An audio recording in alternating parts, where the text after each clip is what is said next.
Bismillahirrahmanirrahim. Assalamualaikum warahmatullahi wabarakatuh. Alhamdulillah. Alhamdulillahilladzi hadana lihada wa ma kunna linahtadiya laula an hadana Allah. Asyhadu an la ilaha illallah wahdahu la syarika lah. Wa asyhadu anna Muhammadan abduhu wa rasuluhu sallallahu alaihi wa ala alihi wa ashabihi wa man sara ala nahjihi wastanna bisunnatihi ila yaumil liqaihi. Qala Allah Ta'ala, ya ayyuhalladzina amanu taqullaha haqqa tuqatih wa la tamutunna illa wa antum muslimun.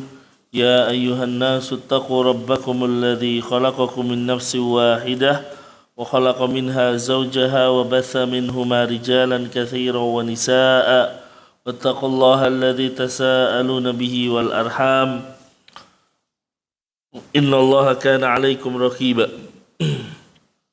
Ya ayyuhalladzina amanu taqullaha wa qulu qawlan sadida yuslih lakum a'malakum wa yaghfir lakum dhunubakum wa man yuti'illaha wa rasulahu faqad faza fawzan 'azima.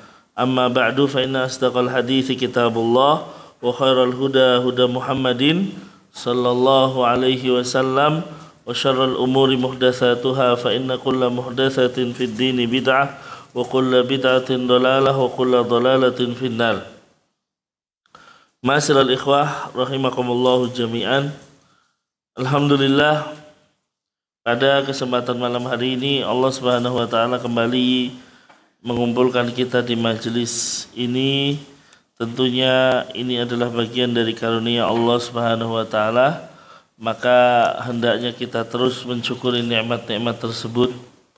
Ketika kita bisa melaksanakan ketaatan-ketaatan kepada Allah Subhanahu wa taala, ya hendaknya kita terus bersyukur. Kemudian salawat beriring salam senantiasa kita haturkan kepada beliau Rasulullah Muhammad sallallahu alaihi wasallam, juga kepada keluarga beliau, para sahabatnya serta umatnya yang setia mengikuti beliau hingga akhir zaman. Ikhlas sekalian, melanjutkan pembahasan kita di dalam kitab Arba'in An-Nawawiyah, masuk ke pembahasan hadis yang keempat, yaitu fase penciptaan manusia. Redaksi hadisnya kita katakan dari An Abdullah ibni Mas'udin radhiyallahu anhu qal, dari Abdullah bin Mas'ud semoga Allah meridhoinya, beliau berkata, haddatsana Rasulullah sallallahu alaihi wasallam wa huwa shadiqul masduq, telah mengabarkan kepada kami Rasulullah, dan kabar beliau atau beliau adalah orang yang benar serta dibenarkan, shadiqul masduq. Inna ahadakum yujma'u khalquhu fi batni ummihi arba'ina yawman nutfah. Sesungguhnya salah seorang di antara kalian dikumpulkan penciptaannya di dalam perut ibundanya 40 hari dalam setetes mani. Tsumma yakunu 'alaqatan mithla dzalik, kemudian menjadi setetes darah dengan ukuran yang sama 40 hari. Tsumma yakunu mudghatan mithla dzalik, kemudian menjadi segumpal daging dengan waktu yang sama. 40 hari yang ketiga. Tsumma yursalu ilaihil malaku fayanfuhu fihi ruh. Kemudian Allah utus kepadanya atau diutus kepadanya satu malaikat, lalu meniupkan ruh. Wa yu'maru bi arba'i kalimat, lalu diperintahkan 4 kalimat atau untuk ditetapkan 4 perkara. Bikat birizkihi wa ajalihi wa amalihi wa saqiyun aw sa'idun. 4 perkara tersebut adalah menulis rizkinya, Ya, kemudian kapan ajalnya, bagaimana amalnya, yang keempat adalah dia bahagia atau sengsara. Fa wallahi alladzi la ilaha ghairuhu, demi Allah yang tidak ada ilah yang hak selainnya, inna ahadakum la ya'malu bi amali ahlil jannah hatta ma yakunu bainahu wa bainaha illa dira'in atau illa dira'un fayasbiqu alaihi alkitab fayamalu bi amali ahlin nar fayadkhuluha. Sesungguhnya salah seorang di antara kalian beramal dengan amalan ahli surga sehingga jarak antara dirinya dengan surga tinggal 1 jengkal. Ternyata tertulis di dalam takdir Allah dia beramal dengan amalan ahli neraka, lalu dia masuk ke dalam neraka. Sebaliknya, wa inna ahadakum la ya'malu bi amali ahli nar, salah seorang di antara kalian beramal dengan amalan ahli neraka, terus dia beramal dengan ahli neraka, hatta ma yakunu bainahu wa bainaha illa dhira', sehingga jarak antara dirinya dengan neraka tinggal 1 jengkal. Fayasbiqu alaihil kitab, telah ditetapkan baginya suatu kitab atau suatu ketetapan, lalu dia beramal dengan amalan ahli surga, kemudian dia masuk ke dalam surga. Nah, ya, hadis ini diriwayatkan oleh Al-Imam Bukhari dan Muslim. Ikhwas sekalian, ya, pembahasan hadis ini adalah pembahasan dalam ilmu gaib, gitu. Ya, karena terkait tentang apa? Tentang ya fase penciptaan manusia, dan di masa itu belum ada alat-alat untuk melihat rahim dan lain sebagainya. Ya, tetapi Rasul Shallallahu Alaihi Wasallam mengabarkan kepada kita semua. Ya. Dari Abdullah ibnu Mas'ud, ya, seorang sahabat yang mulia, Pak. Ya, dan beliau termasuk kategori orang-orang yang bernama Abdullah di masa Rasulullah yang memiliki ilmu yang tinggi. Ya, ada 4 Abdullah yang terkenal di masa Rasulullah, dan mereka disebut sebagai Abadilah al-Arba'ah. Abdullah yang 4 yang merupakan ahli fikih di masa Rasulullah Sallallahu Alaihi Wasallam, yaitu Abdullah ibnu Mas'ud, ya, kemudian Abdullah ibnu Umar, ya, ada Abdullah, ya, bin Abbas, ya, kemudian ada Abdullah bin Amr bin As. Ya, Abdullah bin Amr bin As itu 4 Abdullah di masa sahabat Nabi yang terkenal dan memiliki kapasitas keilmuan yang tinggi, padahal mereka itu masih muda-muda. Yang paling tua hanya Abdullah bin Mas'ud mungkin. Ya, kalau kita lihat Abdullah bin Abbas mendapatkan hadis pada saat umurnya sekitar 7 tahun. Ya, Abdullah bin Umar pun demikian. Ya, masih agak muda karena beliau masuk Islam bersama dengan ayahnya pada saat berumur 10 tahun atau 11 tahun. Ya, kemudian ada Abdullah bin Amr bin As, anak dari Amru bin As. Nah, kata Abdullah bin Mas'ud, ya, dan beliau dengan cerdasnya ya memulai kalimat, ya, telah mengabarkan kepada kami Rasulullah, dan Rasulullah ini sifatnya apa? Yang benar dan dibenarkan. Ya, makanya haddatsana Rasulullah sallallahu alaihi wasallam wa huwa shadiqul masduq. Telah mengabarkan kepada kami Rasulullah, dan Rasulullah itu apa? Memiliki sifat yang benar dan dibenarkan. Ya, kenapa beliau memulai dengan kalimat itu? Karena tadi kita katakan perkara yang akan disampaikan di dalam hadis ini terkait ilmu yang pada saat itu belum ada teknologi canggih untuk bisa mengetahui bagaimana perjalanan fase, ya, penciptaan manusia. Tapi Rasulullah bisa ngabarkan, gitu kan. Ya, kalau makanya Abdullah bin Mas'ud menambahkan yang benar dan dibenarkan. Ya, beliau adalah orang yang benar dan setiap perkataan yang keluar dari Rasulullah pasti dibenarkan. Ya,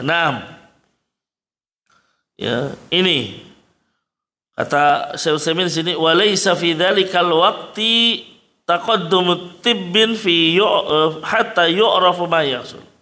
Pada zaman itu belum ada ya kecanggihan ilmu kedokteran sehingga bisa melihat perkembangan fase ya janin dan lain sebagainya. Ya, bahkan di dalam hadis ini ada sesuatu yang dibicarakan melebihi dari ilmu kedokteran. Yaitu apa? Tentang bagaimana Allah memerintahkan malaikat untuk menulis rizkinya, ajalnya, amalnya, dan apakah dia bahagia atau sengsara. Nah,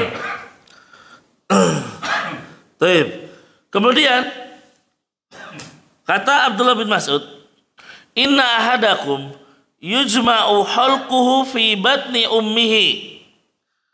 Ya, sesungguhnya salah seorang kalian dikumpulkan penciptaannya di perut ibundanya.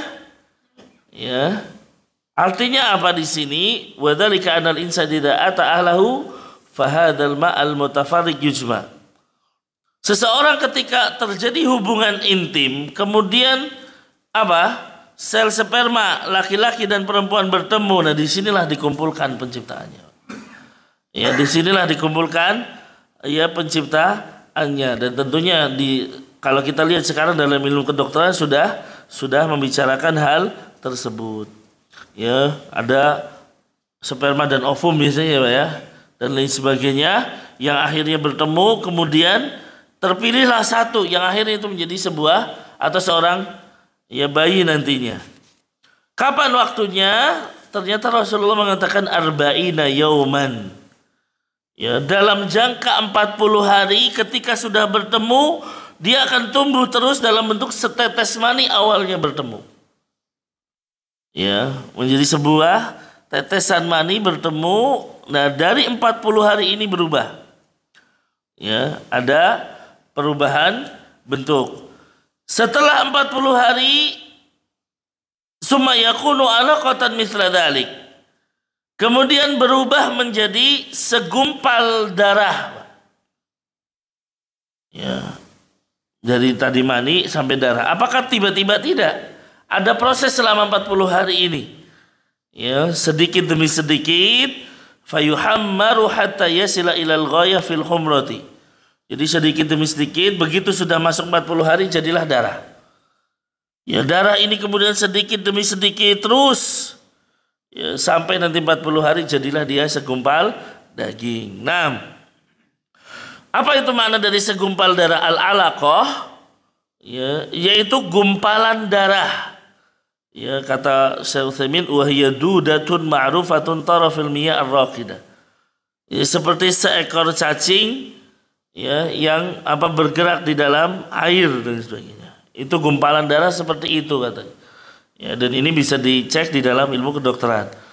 Ya, kemudian apa? Terus dia bergerak, berubah dan berubah. Begitu masuk ke hari ke-80 berarti berubahlah menjadi atau 81 menjadi mudghah.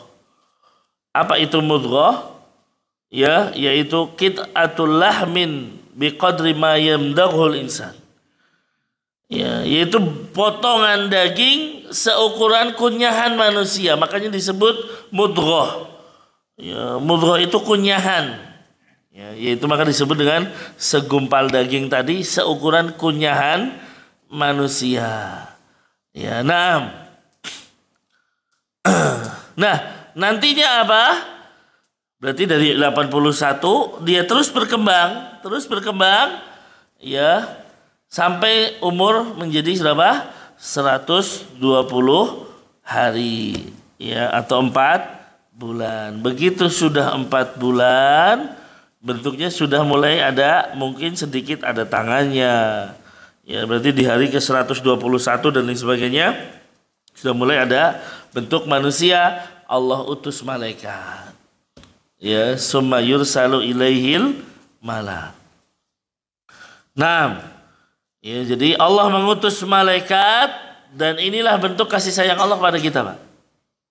Ya, jadi malaikat itu ada yang sudah mendampingi kita bahkan saat kita ada di dalam janin.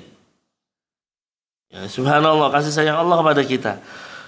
Allah utus malaikat ini kepada janin, ya. Ya, kemudian apa? Ya, dan tidak disebutkan malaikat itu siapa atau apakah berbeda-beda dan lain sebagainya. Intinya diutus malaikat setiap janin tersebut. Fayanfuhu fihi ruh. Ya, kemudian ditiupkan kepada janin tersebut ya 121 hari ya ruh. Ya, untuk menjadikan bahwa janin itu kemudian hidup. Ya. Dan ketika kita bertanya apa itu ruh, tentunya ini dikembalikan perkaranya kepada Allah Subhanahu wa taala. Ya. Ketika orang-orang musyrik bertanya kepada Rasul tentang ruh, maka Allah turunkan surat Al-Isra ayat 85. Allah katakan wa yas'alunaka 'anir ruh. Ya, qulir ruhu min amri rabbi. Ya, mereka itu orang-orang musyrik tanya kepadamu tentang hakikat ruh. Maka jawablah ruh itu adalah perkara atau urusan Tuhanku kan. Ya, 6. Jadi ini adalah perkara dari Allah Subhanahu wa taala. Bahkan Allah mengatakan wa ma utitum minal ilmi illa qalila, dan tidaklah kalian diberikan ilmu kecuali hanya sedikit. Ya, seakan-akan Allah mengatakan tidak ada bagi kalian ilmu sampai kalian bertanya tentang ruh gitu. Padahal ilmu kalian sedikit. Ya, 6.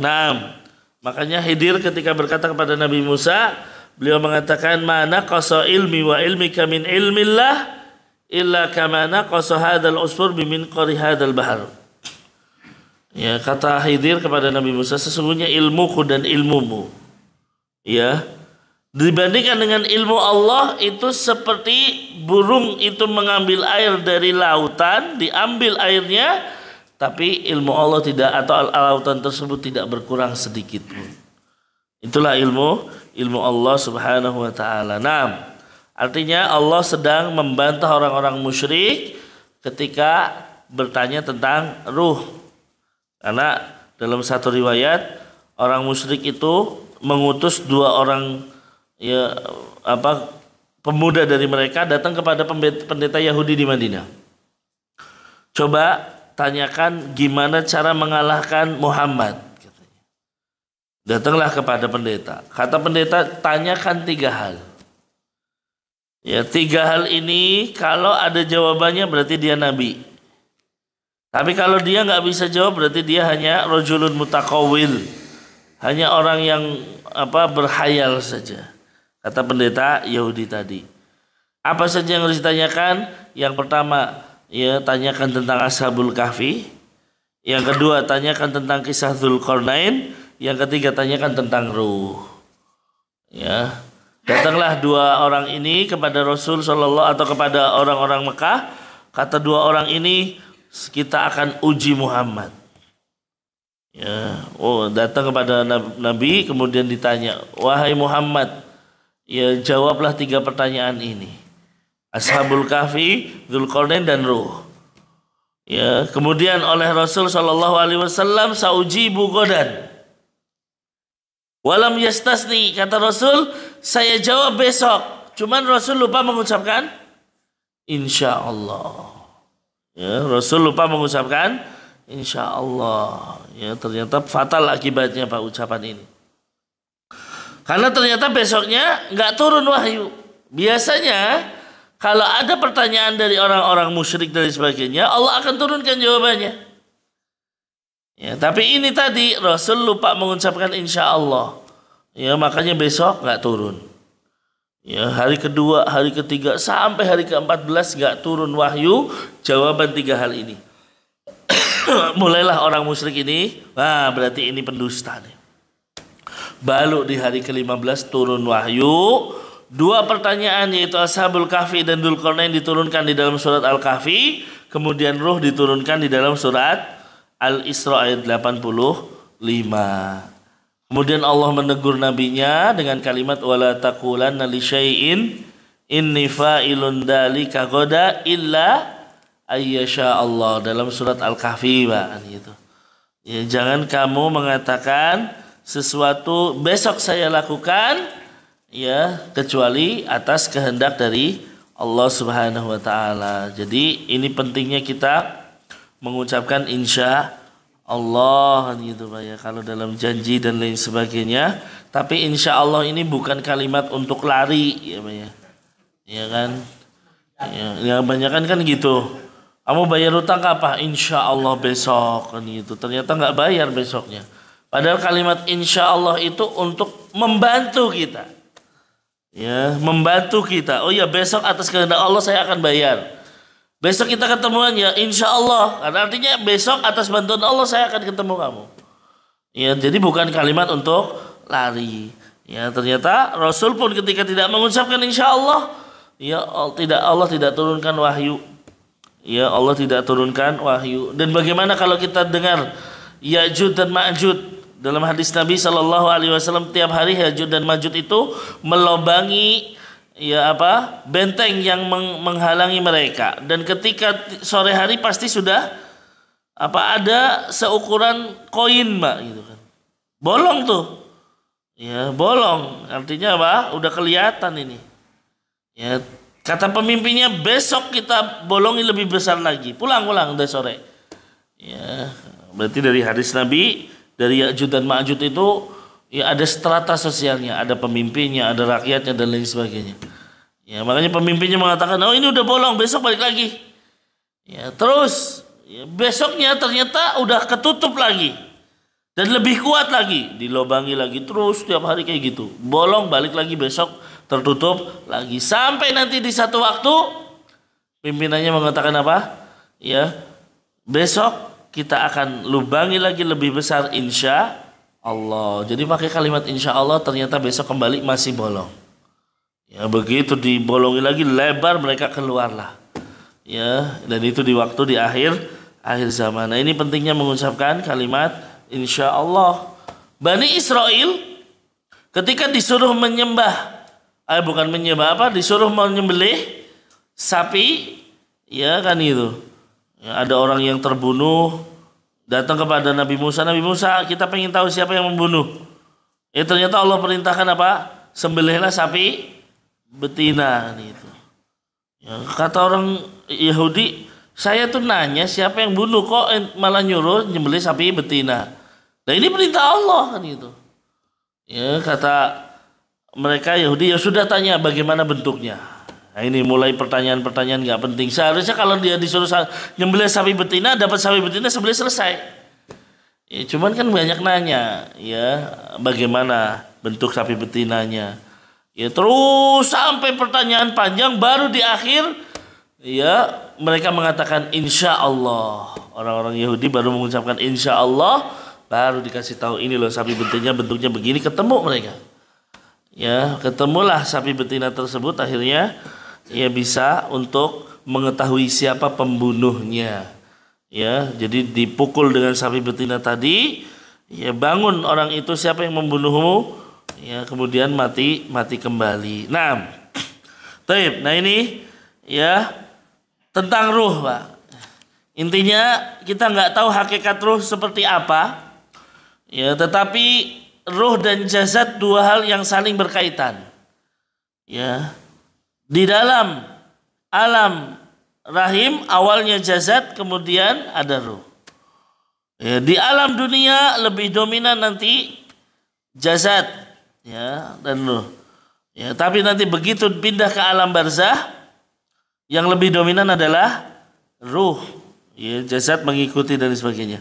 Nah kehidupan yang hakiki dan abadi nanti di akhirat ketika ruh dan jasad ya kembali seperti semula. Nah itu jadi mulai ditiupkan ruh pada saat umur janin berumur 120 hari lebih. Berarti sekitar 4 bulan. Nah ini 4 bulan sudah ditiupkan ruh.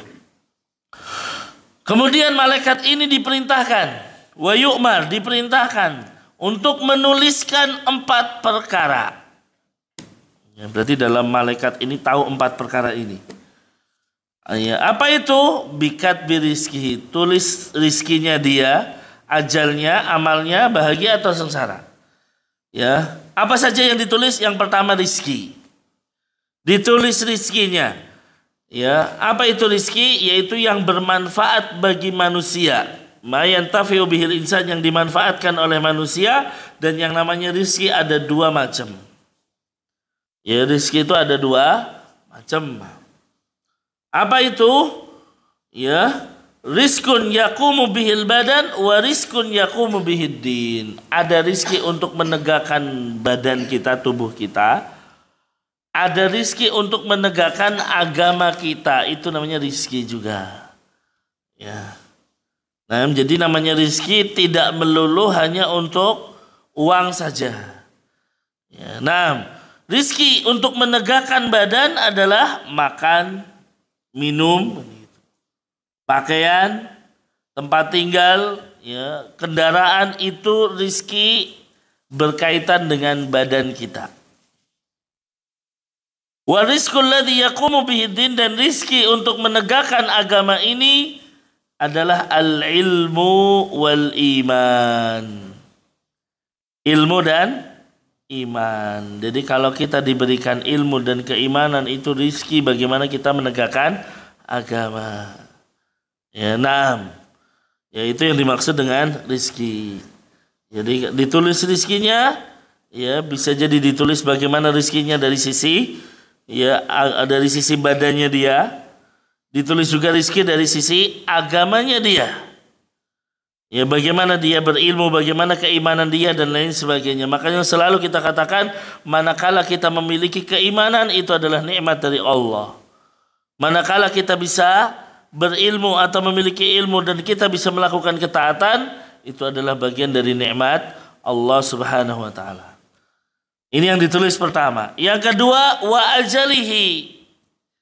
Ya, ajalnya dia, yaitu muddatu baqaihi fi hadhihi dunya. Ya, apa? Jarak tinggal dia, waktu tinggal dia di dunia ini. Ya, waktu tinggal dia di dunia ini. Ajal, kan kita sudah tahu ajalnya. Wan nas yakhtalifuna fil ajal ikhtilafan mutabayyinan, dan manusia itu berbeda-beda, Pak. Manusia itu berbeda-beda, ya, dalam masalah ajalnya. Ya, ada manusia yang ternyata Allah tulis, ya, ajalnya hanya sampai dia melahirkan saja. Begitu lahir ke dunia baru sebentar meninggal. Ya, ada di antara manusia ternyata diberi umur sampai ratusan tahun. Ada yang sampai 100 tahun, bahkan lebih. Bahkan kalau kita lihat umat-umat sebelumnya, umat Nabi Muhammad, umurnya apa? Ya, bisa sampai ribuan tahun. Ya, umatnya Nabi Nuh misalnya. Nabi Nuh sendiri, kalau kita ambil contoh, kan Nabi Nuh itu tinggal dalam kondisi berdakwahnya saja 950 tahun. Ini kondisi dakwah.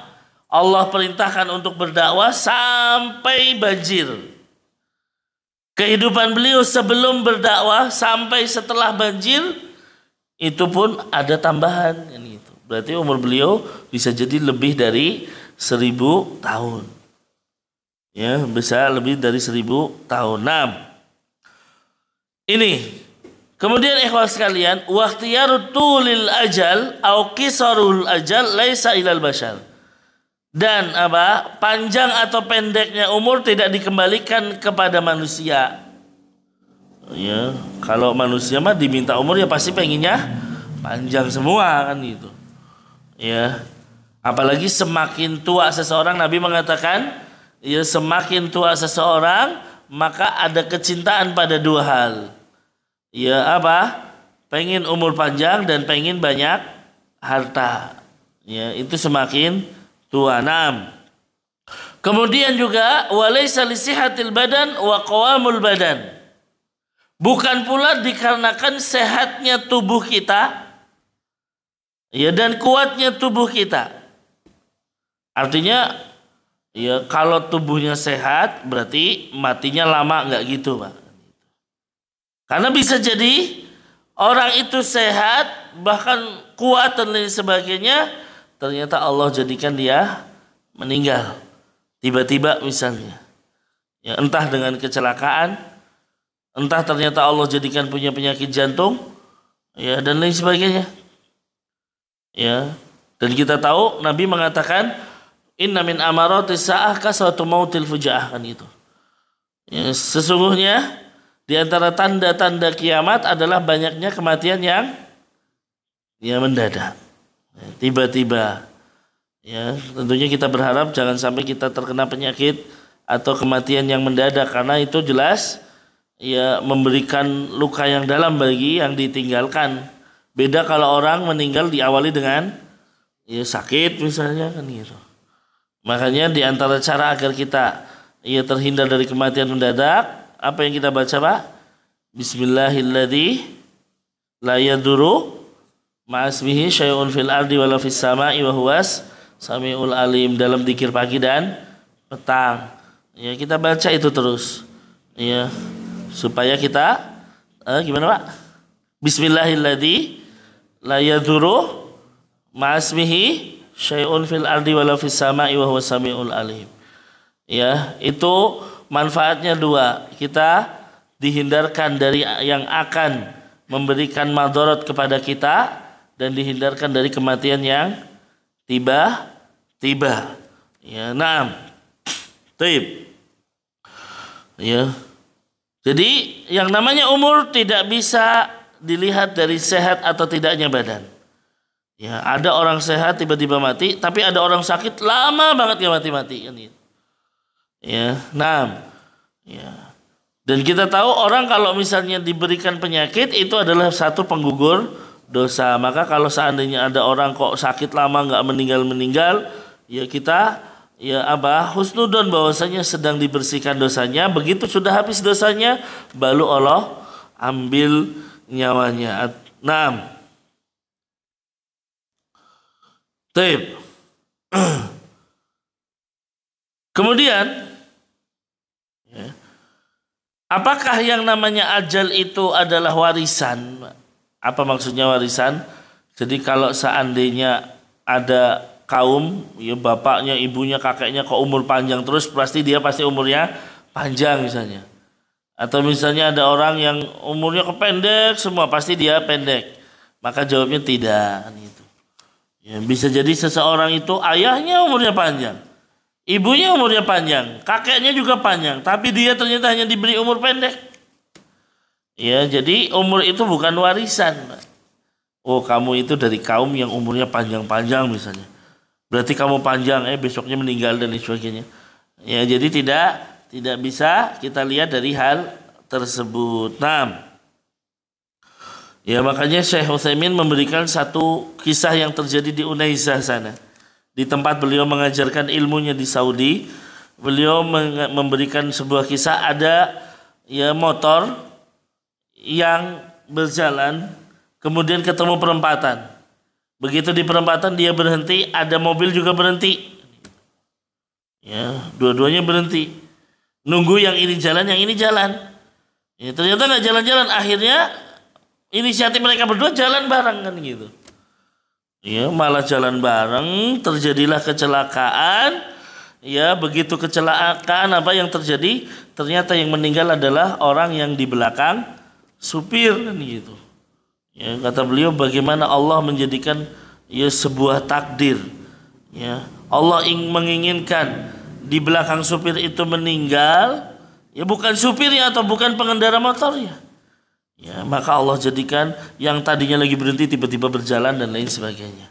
Ya, itulah takdir dari Allah Subhanahu wa taala. Nah, ya, maka kalau sudah ajalnya, ya tidak mungkin diakhirkan ajal tersebut. Ya, enggak mungkin diakhirkan. Dan seseorang itu tidak bisa menghindari, tidak bisa menghindari ajal. Ya, walan tadri nafsun bi ayyi ardin tamut. Seseorang itu enggak bisa tahu di mana dia akan meninggal. Ya. Ya, makanya kita jangan percaya kamu nanti akan meninggal di sini dan di sini dan sebagainya. Itu ilmu gaib, hanya Allah yang tahu, Pak. Salah satu kunci ilmu gaib adalah kamu tidak tahu di mana kamu akan meninggal. Ya, maka ya kita jalani hidup ini. Ya, meskipun kita mungkin hidupnya sehari-hari di Semarang, tiba-tiba ya kita lagi jalan ke Jakarta meninggal. Ya, dan lain sebagainya, nggak tahu. Karena itu adalah permasalahan ilmu gaib. Ya. Jangan sampai berpikir, saya kalau keluar takut meninggal, udah di dalam rumah terus nggak pernah keluar. Ya, apakah orang di dalam rumah nggak bisa meninggal? Bisa, gitu kan. Ya, bagi Allah itu mudah. Oh, kamu memang meninggalnya di dalam rumah ternyata. Nah ini, maka ya ini yang harus diperhatikan. Yang harus diperhatikan juga satu hadis dari Nabi Shallallahu Alaihi Wasallam. Innahu lan tamuta nafsun hatta tastakmila rizquha. Seseorang itu tidak akan meninggal kecuali rizkinya udah Allah berikan semuanya. Nah ini yang harus diperhatikan. Ya, jadi tidak ada istilah ada satu rizki ketinggalan, itu nggak ada. Ya semua rizki yang Allah berikan kepada kita udah diberikan semua sempurna, baru dia meninggal. Ya, baru dia meninggal. Jadi rizki dia sebelum meninggal sudah Allah berikan semuanya. Adapun rizki dia setelah meninggal, ya kita lihat. Kalau dia meninggal dalam kondisi muslim dan mukmin, berarti ada rizki lain yang menanti. Ya, diantaranya surganya Allah Subhanahu Wa Taala. Tapi kalau meninggal dalam kondisi kafir dan musyrik, berarti rizkinya berhenti di situ. Karena setelah itu dia akan mendapatkan azab kubur sampai nanti neraka yang kekal abadi, nggak bisa lagi dapat nikmat. Naudzubillah.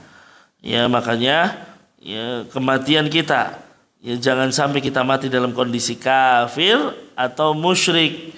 Ya, karena kalau sudah kafir dan musyrik jelas ya menjadikan seseorang itu akan kekal selama-lamanya di neraka. Kemudian yang ditulis selanjutnya oleh malaikat adalah wa amalihi, ya, amalnya dia. Ya, apa yang dilakukan manusia dari amal-amal di dunia, baik itu perkataan, perbuatan maupun amalan hati. Nah, ini ternyata sudah ditulis gitu. Bahwasanya hamba ini ya dia banyak beramal di sini dan lain sebagainya, itu ditulis oleh Allah Subhanahu Wa Taala. Kemudian ya yang ditulis juga oleh Allah melalui malaikat tadi, wasaqiyun aw sa'idun. Ya, dia bahagia atau sengsara. Ya, maksud kebahagiaan dan kesengsaraan bukan dilihat dari dunia. Ini yang diperhatikan. Ya, jangan sampai maksudnya dia bahagia dia jadi orang kaya, atau sengsara berarti dia jadi orang miskin, bukan itu. Tapi yang dimaksud adalah bahwasanya dia menjadi ahli surga atau ahli neraka. Nah, itu maksudnya. Jadi kebahagiaan kalau dia menjadi ahli surga, kesengsaraan kalau dia menjadi ahli neraka. Ya, na'am. Ya, dan ini bisa dilihat di dalam surat Hud ayat 105 sampai 108 yang menunjukkan kebahagiaan itu adalah penghuni surga, kesengsaraan itu adalah kalau dia kekal di dalam neraka. Na'udzubillah. Jadi nihayanya, akhirnya adalah dia bahagia atau sengsara. Naam. Maka kita berharap kepada Allah, semoga Allah menjadikan kita sebagai orang-orang yang bahagia. Ya, berarti maksudnya penghuni surganya Allah Subhanahu Wa Taala. Ikhwas sekalian, berarti di sini malaikat yang Allah utus mengetahui kondisi kita. Mengetahui apanya berarti, Pak? Ajalnya tahu, ya kan? Kemudian bagaimana amalnya kita, bagaimana rizki kita. Ya, apakah kita penghuni surga atau neraka? Malaikat yang Allah utus berarti tahu. Tetapi pengetahuan malaikat hanya sebatas itu. Maksudnya apa? Bisa jadi dalam pengetahuan Allah lebih dari itu. Ya, dalam pengetahuan Allah, terutama yang tertulis di Lauhul Mahfud, tidak sama dengan yang tertulis di tangan atau ditulis dari malaikat tadi. Misalnya di malaikat tadi ternyata ditulis ajalnya hanya sampai umur 50 tahun. Ya. Tapi ternyata di sisi Allah di Lauhul Mahfuz tertulis sampai 60 tahun. Kenapa? Karena dia menyambung tali silaturahim. Makanya ikhwas sekalian, dan ini sudah kita bahas dalam pembahasan takdir sebelumnya ya, bahwa takdir itu bisa berubah yang ada di tangan malaikat atau yang ya sudah ditulis di manusia, tapi tidak akan berubah takdir yang ada di Lauhul Mahfuz. Ya. Allah itu sudah pertama kali menciptakan pena, menulis takdir seluruh umat manusia. Ya, takdir semuanya dari mulai penciptaan Nabi Adam sampai hari kiamat itu sudah tertulis semuanya. Dan itu tidak akan berubah. Ya, tidak akan berubah. Tapi yang ada di sisi malaikat, ketika ini malaikat kamu tulis fulan umurnya 50 tahun. Ya. Dan malaikat nggak tahu kalau ternyata di dalam Lauhul Mahfuz fulan ini akan menyambung tali silaturahmi, padahal menyambung tali silaturahim itu memperpanjang umur. Dan ternyata Allah panjangkan umurnya jadi 60 tahun. Nah ini Pak, ya, makanya kalau dibilang apakah takdir bisa berubah, yang ada di sisi malaikat, yang ada yang Allah tulis dalam takdir umri, ini namanya takdir umri Pak. Dalam umur kita awal ditulis di situ. Takdir tahunan yang ditulis di Lailatul Qadar. Ya, kemudian ya takdir-takdir yang lain itu bisa berubah, tapi ada takdir azali yang tidak berubah sama sekali. Yaitu yang Allah tulis pertama kali di Lauhul Mahfuz. Makanya seseorang menyambung tali silaturahim merubah takdir dia umurnya, tapi hakikatnya menyambungnya dia di silaturahim sudah tertulis di Lauhul Mahfuz. Wallahu a'lam bishawab.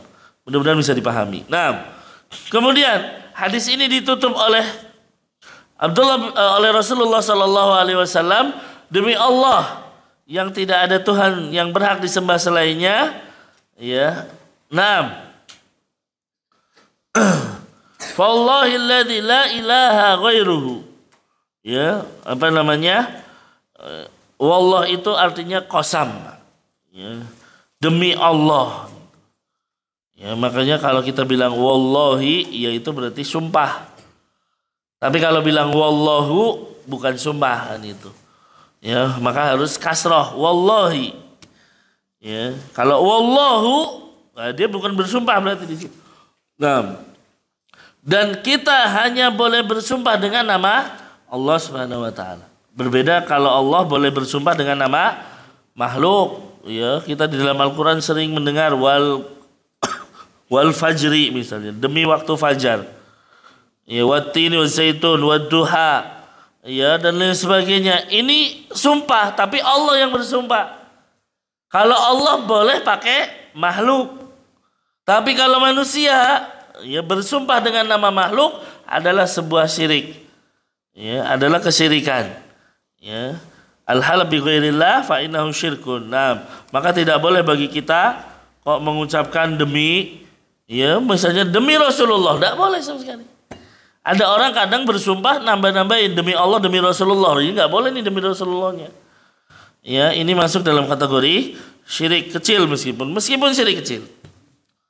Ya, intinya tetap tidak boleh. Nah, demi Allah yang tidak ada Tuhan yang hak kecuali selainnya, ya tidak ada Tuhan yang hak yang disembah selainnya, ya.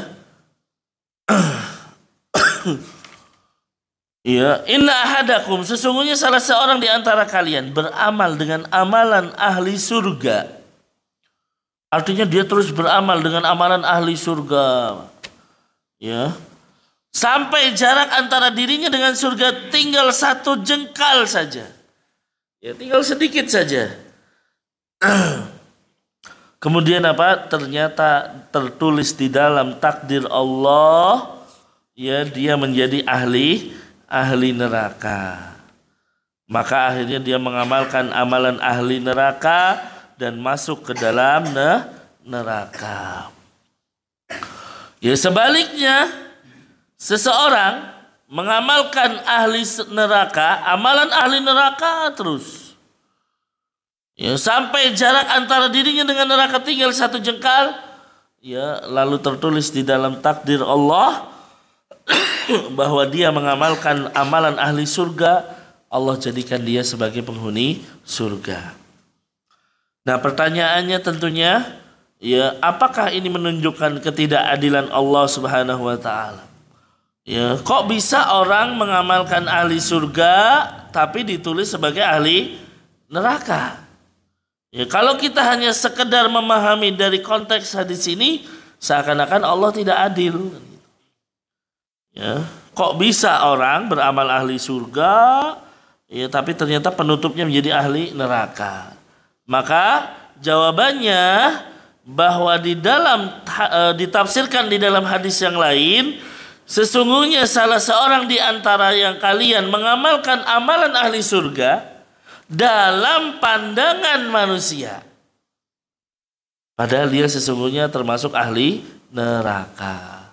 Maksudnya apa? Bisa jadi dalam pandangan kita, oh ini nih ahli surga, dia beramal terus, tapi ternyata amalnya hanya riya belaka.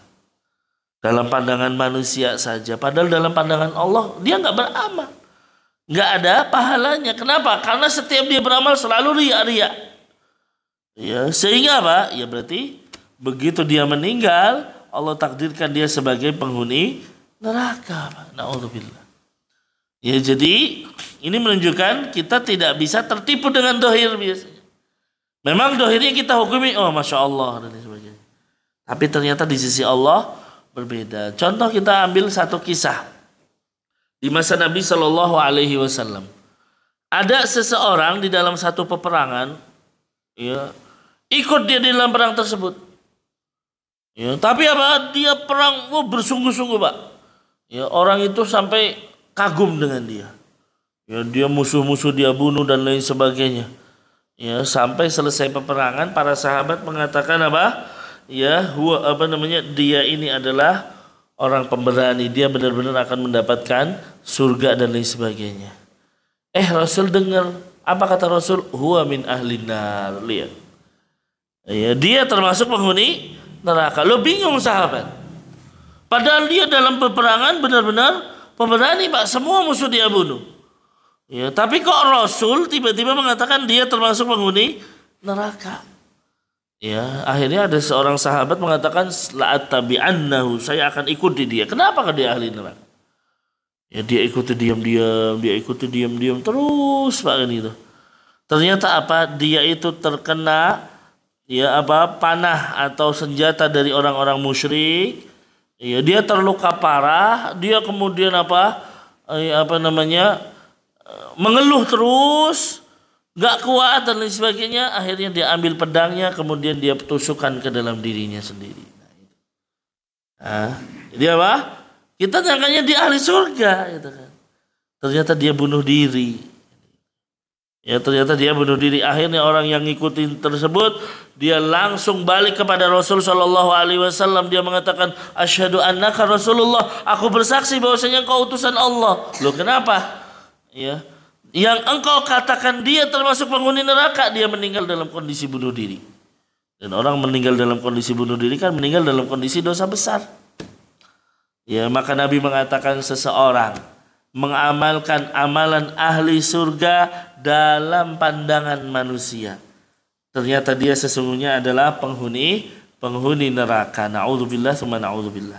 Nah, ya, sebaliknya kalau kita lihat orang mengamalkan ahli neraka terus banyak, ya, tetapi penutupnya ternyata dia mengamalkan amalan ahli surga. Ya, ada seorang sahabat namanya Usairim. Ya, Usairim. Ya, ini di kota Madinah, dia itu satu orang yang belum masuk Islam. Salah satu yang belum mau masuk Islam, gak mau. Padahal hampir kebanyakan penduduk Madinah masuk Islam. Ya, kecuali orang-orang munafik tentunya. Ya, kalau orang munafik itu kan pura-pura Islam. Tapi ini dia gak mau masuk Islam. Diminta untuk Islam, belum mau dan lain sebagainya. Ya, sampai suatu ketika di perang Uhud, padahal dia ini benar-benar membenci Islam, bahkan menjadi musuhnya Islam. tapi begitu perang Uhud dia ikut keluar membantu pasukan kaum muslimin. Ya, membantu pasukan kaum muslimin. Ya, akhirnya dia perang ke sana kemari, dia bunuh orang-orang musyrik dan lain sebagainya. Sampai ketemu orang sahabat, engkau ini keluar karena membantu kaummu ikut keluar, kamu nggak ikut malu gitu kan? Atau kamu keluar karena menginginkan Islam? Lalu dia mengatakan, bal raqbatan fil Islam, aku menginginkan untuk masuk Islam. Lalu dia berkata, sampaikan salam saya kepada Rasulullah. Ya, dia terus perang, dia meninggal, mati syahid. Ya, padahal selama hidupnya dia menjadi penentang dakwah Rasul di Madinah. Ya, tapi di perang Uhud ternyata Allah buka hatinya, dia langsung masuk Islam dan ikut perang Uhud tanpa bertemu dengan Rasulullah. Ya, dia mati syahid. Belum pernah sholat, belum pernah sujud dan lain sebagainya. Ya, nah ini. Jadi ada orang mengamalkan amalan ahli neraka tetapi tertulis dia sebagai ahli surga. Ya, dan ini banyak contohnya yang lain seperti orang membunuh 99 orang. Ya, ada pembunuh 99 orang datang kepada seseorang, saya tolong carikan siapa orang yang paling berilmu di negeri ini. Ditunjuk seorang ahli ibadah. Itu fulan ahli ibadah. Datang kepada fulan, fulan, kira-kira saya ini diampuni nggak dosanya sama Allah? Kayak saya sudah membunuh 99 orang. Ya, kata ahli ibadah tadi, ya bagaimana Allah ngampuni kamu? Kamu tuh pembunuh 99 orang, nggak mungkin diampuni oleh Allah. Ya, orang ahli ibadah tapi nggak punya ilmu. Akhirnya apa? Ambil pedangnya, genepin jadi 100. Ya, terbunuhlah 100 orang. Kemudian dia bertanya lagi, siapa orang berilmu di negeri ini? Ditunjukkanlah ahli ilmu, seorang ulama. Datang ke sana dia. Kira-kira saya diampuni nggak oleh Allah? Maka orang berilmu jelas mengatakan, apa yang menghalangi dirimu dengan ampunan Allah? Gitu. Ya, Allah itu maha penerima tobat. Kamu bertobat, Allah akan terima tobatnya. Cuman kita minta satu syarat saja. Apa itu? Kamu hijrah, pindah dari negerimu yang menjadikan kamu sebagai seorang pembunuh. Dia nurut, akhirnya dia hijrah dari negerinya dia yang menjadi pembunuh. Dia pindah ke negeri yang di situ banyak orang-orang yang menyembah Allah Subhanahu wa taala. Ya, hijrah, Pak. Tapi di tengah perjalanan, belum sampai negeri hijrahnya dia meninggal. Ya, sampai kata Nabi SAW turun malaikat rahmat sama malaikat azab, ribut di situ, Pak. Ya, kenapa? Oh, ini saya yang ambil, kata malaikat azab. Karena dia udah bunuh 100 orang, kata malaikat rahmat nggak bisa, dia hijrah kok. Ya, ribut.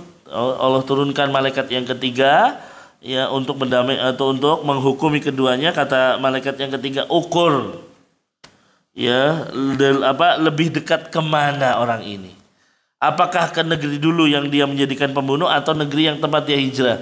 Ternyata Allah jadikan dia lebih dekat kepada negeri tempat dia hijrah.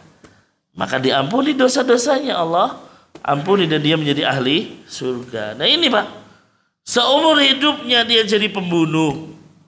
Ya, kemudian apa? Di akhirnya dia tobat, kemudian meninggal. Berarti seseorang mengamalkan amalan ahli neraka, ya ternyata akhirnya adalah surga. Makanya kita itu tidak bisa menghukumi seseorang. Ya, kita dilarang, kita mengatakan, oh kamu pasti, ya, menunjuk seseorang yang dia mengamalkan ahli neraka, oh kamu pasti ahli neraka. Ini tidak diperbolehkan. Kalau amalannya betul, misalnya orang yang terus mengamalkan misalnya zina, oh dia pasti penghuni neraka, betul. Tapi mentain seseorang ini bukan tugas kita. Ya, ada orang misalnya kerjaannya cuma judi terus, oh kamu pasti penghuni neraka. Oh nggak boleh. Siapa tahu ternyata di akhirnya dia diberikan hidayah oleh Allah Subhanahu wa taala. Ya, teringat ketika ada dua di masa orang Yahudi, di masa Bani Israel, ya, dua orang, ya, yang satu ahli ibadah, yang satu bermaksiat terus. Ya.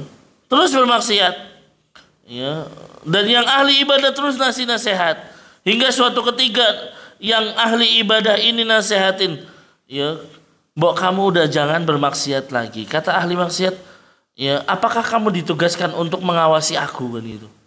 Ya, jangan urusin aku kata ahli maksiat tadi. Nah, langsung orang yang ahli ibadah mengatakan apa? Kamu tidak akan diampuni oleh Allah. Ya, kamu tidak akan diampuni oleh Allah. Nah, apakah Allah suka dengan kalimat ini? Allah murka. Ya, begitu mereka meninggal, keduanya dihadapkan kepada Allah Subhanahu wa taala, apakah kamu lebih tahu dari aku? Berkata kepada ya yang mengklaim atau mengecap ya saudaranya ini ahli neraka enggak diampuni. Ya, Allah katakan aku ampuni dia dan aku jadikan kamu sebagai ya penghuni neraka. Na'udzubillah. Maka kita enggak boleh mengklaim. Ya enggak boleh kita mengecap seseorang, oh ini pasti ahli neraka. Ya beda kalau secara amalan, ya. Beda kalau kita katakan orang yang berjudi terus menerus, ya, maka dia bisa jadi ahli neraka, betul. Tapi mentain, menunjuk seseorang itu bukan bagian dari kita. Wallahu a'lam bishawab. Itulah hadis yang keempat. Ya, insya Allah kita ambil faedahnya banyak sekali yang bisa kita ambil dari hadis-hadis ini. Namun karena waktu sudah menunjukkan pukul 9 kurang 5 menit, kita buka tanya jawab terlebih dahulu insyaallah. Kelanjutan hadis ini kita lanjutkan pekan depan insyaallah. Wallahu a'lam bishawab. Silakan kalau ada yang mau bertanya. Silakan teman-teman yang mau bertanya. Untuk jamaah awal silakan yang mau bertanya.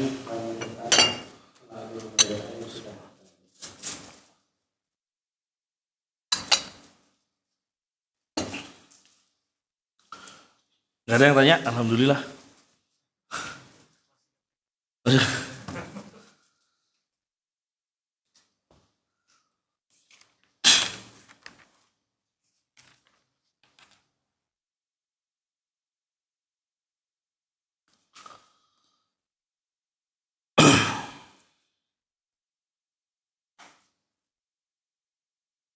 Monggo.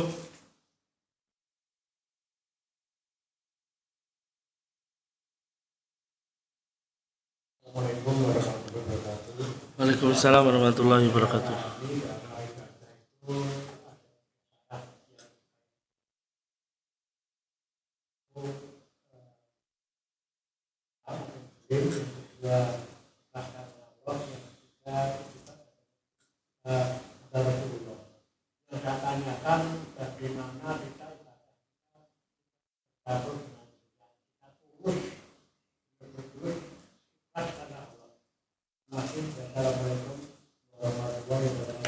Nah, terima kasih pertanyaannya Bapak. Betul sekali bahwa satu ibadah atau satu amalan itu akan diterima dengan 3 syarat, ya, syarat mutlak sebenarnya. Yang pertama jelas keimanan dan keislaman kita, karena seseorang kalau nggak Islam ya nggak mungkin bisa diterima amalnya. Ya, seorang non Muslim dia beribadah kepada Allah meskipun ikhlas dan ada contohnya, tapi tidak akan diterima. Kenapa? Karena dia belum Islam. Ya, kemudian ikhlas dan ittiba. Nah, yang kedua ini yang terkadang berat, ikhlas. Ya, jadi sampai ada ulama mengatakan ikhlas susah najatul abad. Ya, seseorang bisa ikhlas sedetik aja itu bisa jadi keselamatan selama-lamanya. Amalan yang berat meskipun itu bisa dilakukan sebenarnya kan gitu. Makanya ya ikhlas itu kayak seakan-akan adalah satu hal yang mustahil gitu. Tapi sebenarnya bisa. Ya, yaitu bagaimana kita itu beribadah hanya untuk Allah. Ya, meskipun di sini riya itu adalah syirik kecil, tapi ini yang menggugurkan amalan. Nabi Shallallahu Alaihi Wasallam mengatakan, ya maukah kalian ya aku beritahukan yang lebih berbahaya dari fitnah Dajjal. Subhanallah. Ya kita tahu fitnah Dajjal ini adalah hal yang berat Pak. Tapi Nabi mengatakan ya ada satu amalan lebih berat dari fitnah Dajjal. Apa itu? Asyirkul khafir. Syirik yang tersembunyi. Apa itu syirik yang tersembunyi? Seseorang sholat, ya dia sholat nih Pak untuk Allah. Tapi begitu datang orang di sampingnya, fayuzayyin salatahu, lalu dia perindah salatnya karena sebab ada yang duduk di sampingnya. Ya, nah ini apa? Syirik khafi, Pak. Kita kadang nggak sadar, samping saya ada teman saya nih, ini itu. Tadinya salat biasa aja kita ikhlas. Begitu datang, teman saya, udahlah langsung kayak khusyuk kita salatnya, Pak. Ya, dan ini otomatis apa? Menggugurkan amalan kita. Ya, makanya ya riya adalah hal yang menjadikan amalan kita gugur meskipun itu adalah syirik kecil. Ya, bedanya dengan syirik besar apa? Kalau syirik besar semua amalan kita gugur. Kalau riya hanya amalan yang kita lakukan itu yang akan gugur. Ya, kita lagi sholat tapi riya, ya sholatnya nggak diterima. Tapi ingat Pak, yang namanya riya ini muncul bisa jadi apa? Ya di tengah amalan, bukan di awal.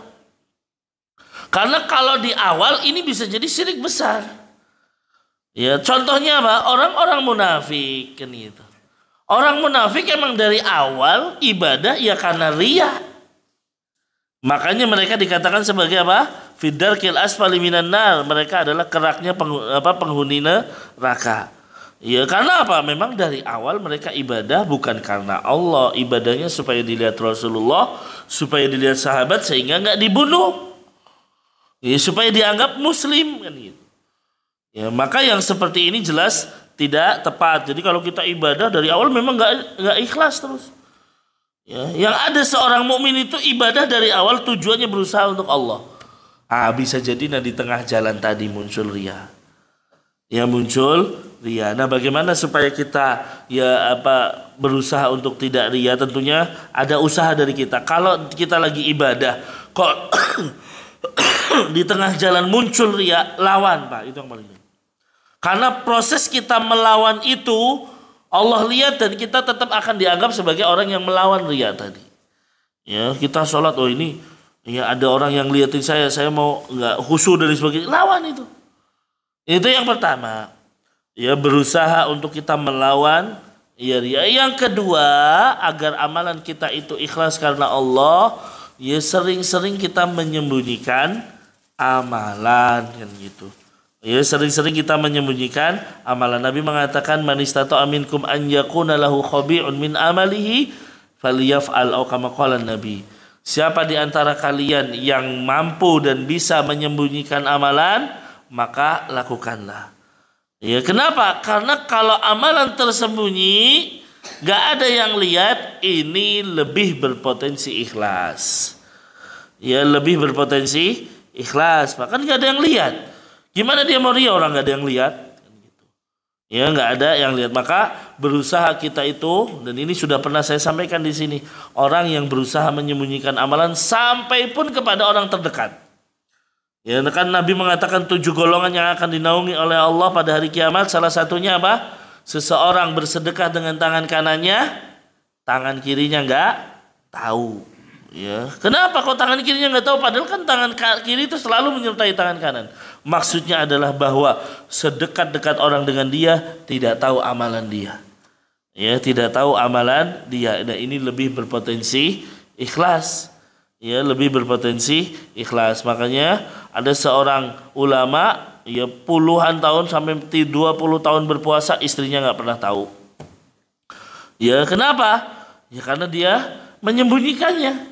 Dia itu puasa, kalau pagi dikasih sarapan, dia terbiasa pergi ke pasar, sarapannya dikasih ke orang lain. Nanti dia pulang habis maghrib. Ya, sehingga apa? Dia sudah buka, makan malam di rumah, ya udah, nggak tahu kalau lagi puasa, dan ini puluhan tahun.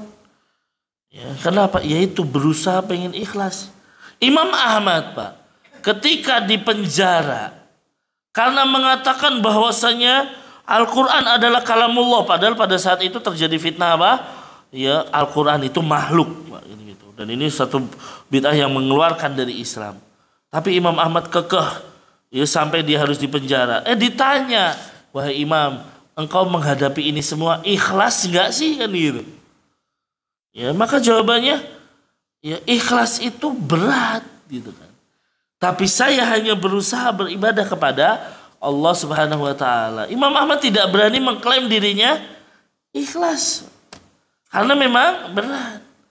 Ya, makanya kita jangan mudah-mudahan saya itu ikhlas dan sebagainya. Ya, nah ini kan yang saya contohkan, orang nyogok pun kalau ditanya ikhlas gak? Ya, ikhlas gitu. Padahal nyogok. Ya, nyogok kamu ikhlas gak nih? Ya, ikhlas gitu. Nah ini. Ya jadi ya itu salah satu resepnya adalah bagaimana kalau bisa kita menyembunyikan amalan hanya kita dan Allah yang tahu. Makanya kan pernah saya sampaikan di sini, kalau bisa ada amalan yang hanya diri kita dan Allah yang tahu dan ini disembunyikan. Ya, entah itu Bapak misalnya ya bisa sedekah tanpa diketahui siapapun gitu. Ya, hanya dirinya dengan Allah yang tahu. Ya, Bapak bisa berzikir pada saat manusia enggak lihat, hanya dirinya dengan Allah yang tahu. Ini insya Allah mudah-mudahan menjadi satu amalan yang menyelamatkan kita. Ya, wallahu a'lam bishawab. Mungkin itu. Ada lagi yang lain? Atau saya cukupkan? Ada? Cukup ya? Iya. Ya, kalau nggak ada, jangan nggak. Taib. Mungkin ini ya di kesempatan hari ini insya Allah kita ambil faedah dari hadis ini dan banyak sekali yang bisa kita ambil faedahnya dan hukum-hukum yang bisa kita ambil dari hadis ini. Insya Allah pekan depan ada ya? Ya insya Allah di pekan depan ya qadarullah Ustaz Haris sedang menunaikan ibadah haji, sehingga insya Allah kita ambil hadis Nabi lagi. Wallahu a'lam bishawab. Ini yang bisa saya sampaikan. Kebenaran mutlak milik Allah Subhanahu wa taala, sedangkan kekeliruan murni karena lemahnya ilmu yang kami miliki. Mohon dibukakan pintu maaf yang sebesar-besarnya. Allahumma 'allimna ma yanfa'una wanfa'na bima 'allamtana wa zidna ilman ya rabbal alamin. Kita akhiri kaji kita dengan doa kafaratul majlis. Subhanakallahumma bihamdika asyhadu an la ilaha illa anta astaghfiruka wa atubu ilaik. Assalamualaikum warahmatullahi wabarakatuh.